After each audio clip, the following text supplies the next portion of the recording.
Je ne fais pas de menaces. Je fais des promesses et je les garde toujours. Bonjour, mon nom est Alice Michel. Je suis 32, un entrepreneur de Boston. J'ai construit mon entreprise à partir de poutres d'acier et de grains tenaces. Pendant des années, ma famille m'a traité comme leur compte en banque privée. Ils m'ont asséché, puis souri à travers les dîners du dimanche comme si l'amour était juste une autre facture attendant ma signature. Au bureau de l'avocat, leur masque a finalement glissé. Chaque dollar, chaque atout, chaque morceau de leur héritage est allé à Derek. Mon nom n'a même pas taché le testament. C'est le moment où j'ai cessé d'être leur fille. C'était le moment où je suis devenue leur compte. Avant de vous ramener là où tout a commencé, abonnez-vous maintenant parce que la trahison peut être écrite à l'encre, mais la vengeance est sculptée dans la pierre. J'ai grandi dans une banlieue tranquille de Boston qui a caché des vérités fortes. Du trottoir, on ressemblait à une famille de cartes postales.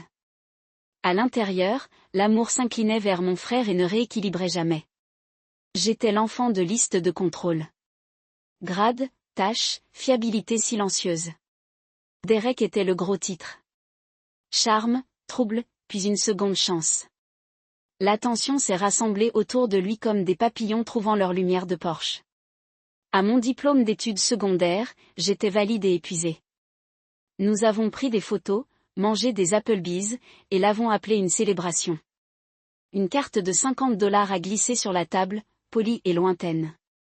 2 semaines plus tard, de Rurik gagne les régions et des feux d'artifice apparaissent. La cour est bondée, les cousins applaudissent, une nouvelle console enveloppée d'argent. Ce n'était pas l'argent qui faisait mal. C'était l'enthousiasme. Mes réalisations ont été notées. Les siens ont défilé jusqu'à minuit. Le collège a séparé l'histoire en 2 colonnes. Malgré ma bourse, j'en devais encore plus. J'ai travaillé le matin dans un café qui sentait la possibilité. Des soirées étagères des livres à la bibliothèque, murmurant avec des étudiants fatigués. Des week-ends qui balancent des marteaux pour mon oncle. Blister chantant à travers des gants. J'ai appris les feuilles de calcul à 2 heures et les plafonds à 6 heures. J'ai appris que la faim devient carburant quand personne ne vous nourrit. De Rurik a fréquenté une université privée avec des notes médiocres et de la confiance. Frais de scolarité, logement, plan de repas, même dépenser de l'argent, couvert sans hésitation. Quand j'ai demandé pourquoi, mon père a souri avec une logique lacère. De Rurik n'est pas aussi indépendant que toi, Alice. Il a besoin de soutien. La sentence a atterri comme une porte verrouillée de l'extérieur. L'indépendance est devenue la raison pour laquelle ils ont refusé ce que j'avais gagné. Le soin a été refondu comme commodité. Ma force excusait leur favoritisme. Les dîners du dimanche gardaient le scénario année après année. La nouvelle aventure de Derek a rempli l'air comme des pauses commerciales. Mes vents sont arrivés en dernier, puis ont disparu avec la vaisselle. Je rentrais chez moi pour mesurer le silence par les feux de rue et le volant. Avez-vous déjà fait face à quelque chose comme ça? Dites-moi dans les commentaires. Je n'avais pas besoin de leur argent. J'avais besoin de leur équité et je ne l'ai jamais eu. J'ai construit Michel avec des restes et des matins têtus. Le premier bureau était un sous-bail au-dessus d'un magasin d'appât. La poussière s'est répandue dans les stores comme la neige lente. J'ai dormi sur un matelas roulé derrière les classeurs. 80 nos semaines ont été floues dans les factures, les échelles et le café emprunté. J'ai appris à lire des plans et des gens avec le même soin. Mes mains se sont endurcies, mais j'ai gardé un registre souple. Chaque dollar revient dans les outils, l'équipage, l'assurance et un camion. Les anniversaires étaient des listes de punch. Les vacances ont été reportées. Pendant ce temps, De Rurik a découvert un nouveau but chaque saison. Il flottait entre 2 emplois comme un ballon d'hélium qui perdait de l'air. Puis, il voulait un magasin de souvenirs de sport, brillant et certain. Mes parents ont réorganisé leur maison pour financer son ouverture. 75 000 $, plus le genre de louange que je n'ai jamais goûté. La boutique est morte en 8 mois. Excuses empilées plus haut que les étagères. Il l'appelait mauvais timing, pas mauvaise habitude. Quand la poitrine de mon père s'est serrée, j'ai répondu sans compter. 32 000 pour la chirurgie et les semaines de récupération. J'ai retardé la modernisation de l'équipement et j'ai encore dormi au bureau. La gratitude est venue, mais les attentes sont restées, en remuant comme un générateur. Les dîners du dimanche ont continué à mettre en scène Derek comme pièce maîtresse. J'ai apporté des rôles. Il a apporté des promesses enveloppées dans l'optimisme. Mes nouvelles étaient sympas. Ses idées étaient visionnaires, courageuses, destinées. Parfois, l'amour est applaudi. Parfois, c'est une facture impayée.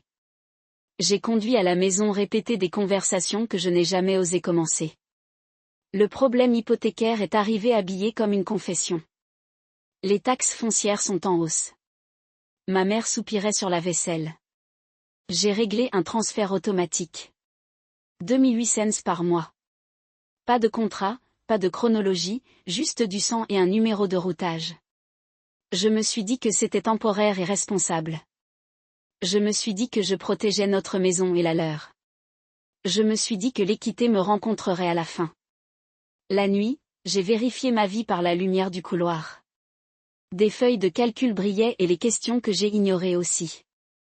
Je les ai aidés ou entraînés pour avoir besoin de moi? Le devoir n'était-il qu'un autre nom pour être utile? Le travail s'est élargi et nos offres et nos équipes aussi? On a fini une salle de gym, 3 cuisines et une clinique. Les clients m'ont serré la main comme si j'avais versé les dalles. J'ai commencé à croire que l'effort m'achèterait la paix. La planification successorale serait enfin l'équilibre du grand livre. Si vous avez vécu ça, vous n'êtes pas seul. Vous pouvez aimer les gens et être toujours vidé par eux. Vous pouvez être généreux et être effacé tranquillement. J'ai continué à payer, à construire, à espérer que les maths aient marché. Un vendredi, l'avocat a demandé une réunion. J'ai fait des plans, porté ma meilleure chemise, et expiré. Certaines portes s'ouvraient à l'équité, d'autres au feu. J'ai marché vers cette salle de conférence, croyant que je serais vu. La salle de conférence sentait le polonais et la distance. Table à cajou, art neutre, pas de chaleur, pas de bienvenue. Mes parents étaient assis raides, Derek lissant sa montre chère. L'avocat s'est défoncé la gorge comme un tonnerre. Alice, dit-il. Vos parents ont exprimé clairement leurs souhaits. Chaque actif, maison, compte, assurance passerait à Derek seul. Pour moi, un livre de recettes et des cartes de baseball. L'air s'est replié en deux, mon pouls a fait écho. J'ai regardé mon père. Sa voix s'est cassée. Vous réussissez. Vous avez construit une entreprise. Derek a besoin de plus de sécurité, ma mère a ajouté, fragile et brillant. Tu as toujours été si doué pour prendre soin de toi. Ces mots ont été tranchés plus profondément que n'importe quelle hypothèque. La force était devenue ma punition. Succède ma disqualification. L'avocat n'arrêtait pas d'indiquer les numéros comme s'ils n'étaient pas déjà à moi. 650 000 en propriété. 180 000 en investissement.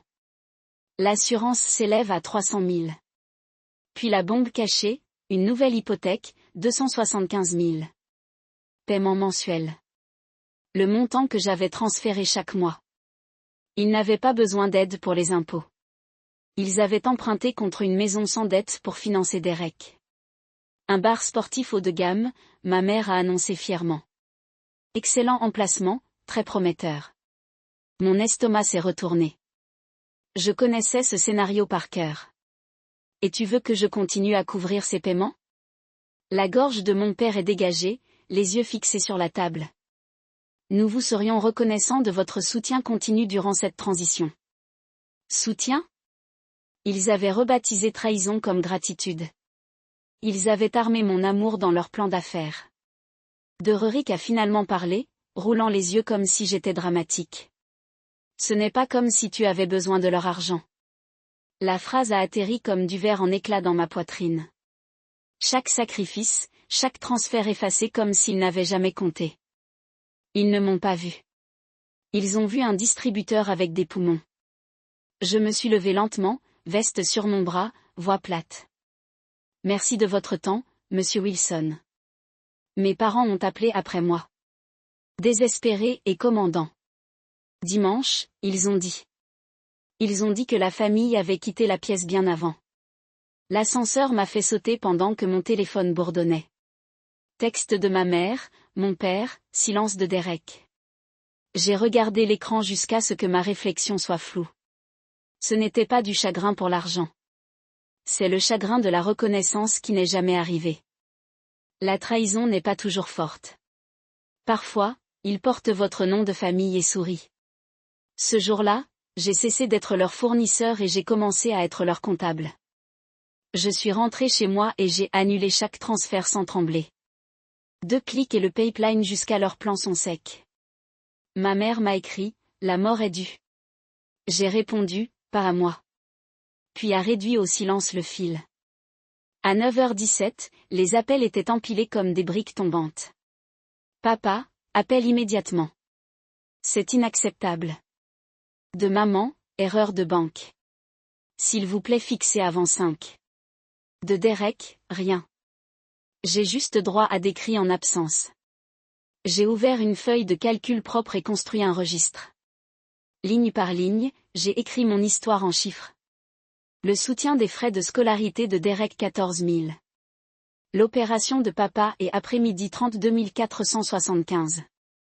Réparation de maison, toit, plomberie, électricité 20,50. Des sauvetages d'urgence de près de 15 000 personnes dispersées comme des promesses brisées. Transfert mensuel au fil des ans, 90 000 échangements. Total plus de 175 000, sans compter le sommeil. J'ai appelé Margaret, mon conseiller financier, et j'ai verrouillé les avoirs, les comptes payés, les comptes isolés, les comptes personnels et les affaires clairement clôturées. J'ai appelé Sarah, une amie avocate, et j'ai décrit le harcèlement. Documentez tout, dit-elle. Envisagez une ordonnance restrictive si nécessaire. Puis j'ai appelé mes parents de mon téléphone de bureau.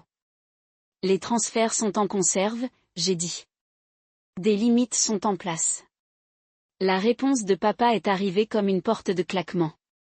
Ce comportement enfantin s'arrête maintenant. Vous avez des responsabilités. Je les ai déjà réalisées 10 fois. J'ai dit que j'avais énuméré les totaux. Il les a appelés exagération. Gaslighting a essayé de réécrire les maths. Matt a refusé de bouger. La campagne s'est intensifiée latéralement et sous la ceinture. Ma mère a téléphoné à mes collègues, me disant que j'étais instable, épuisé, dépassé. Michael d'une autre firme m'a prévenu de la bière. Elle a demandé si le stress vous rendait irrationnel. Il a dit qu'il s'inquiétait pour corrompre ma crédibilité au travail. Il ne savait pas que j'avais déjà soudé ma réputation en acier. J'ai rédigé un calendrier concis avec les reçus et les déclarations. Je l'ai partagé sélectivement avec la famille élargie. Tante Emma l'a lu 2 fois, puis a appelé les autres. Rapport corrigé. Elle m'a envoyé un texto. Cousin a cessé de parier la pitié et a commencé à poser des questions difficiles. Sans secret, les manipulations se flétrissent sous la lumière du jour. Pendant ce temps, l'horloge hypothécaire a gardé son rythme indifférent.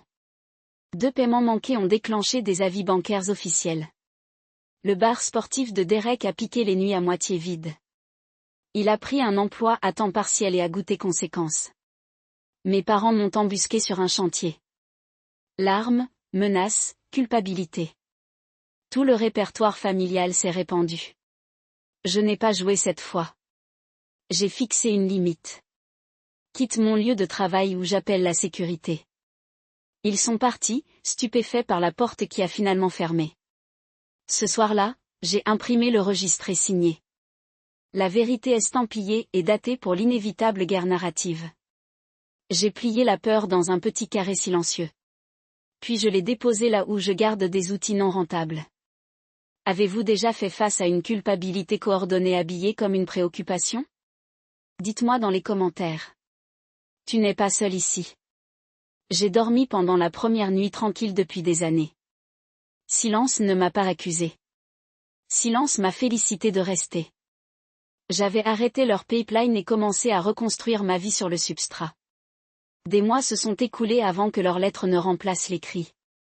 L'écriture de mon père, rigide et prudente, remplissait une page blanche. Il a admis ce que j'avais porté, ce qu'ils avaient ignoré. Pendant des années, nous avons trop attendu et nous avons donné trop peu.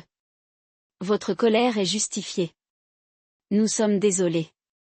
Pour la première fois, des excuses sont arrivées sans facture. Ils ont vendu la maison, réduit la taille, et appris au budget. Ma mère a pris un travail modeste dans une école primaire. Mon père a consulté à temps partiel, humble et calme. De Rurik a goûté l'échec, puis la structure, et enfin la responsabilité. La vie les a forcés à l'âge adulte qu'ils avaient retardé. Je n'ai pas précipité le pardon. Je la laisse arriver lentement, comme un printemps prudent après des hivers amers. Le café avec papa est devenu hebdomadaire. Ma mère a appris à demander, pas à demander. De Rurik a admis la jalousie, le ressentiment et la vérité du droit. Pendant ce temps, j'ai construit plus que des contrats et des salaires. J'ai bâti une vie avec Lucas, stable et sincère. Il m'aimait pour moi, pas pour ce que je portais. Notre mariage était petit, honnête et sans charge. Mes parents étaient présents, non pas en tant que créanciers, mais en tant que famille. Le pardon n'a pas effacé les frontières. Il les a plantées fermement, visibles, respectées. J'ai choisi de verser un acompte pour leur condo. Pas le devoir, pas l'obligation, mais un cadeau que je voulais donner.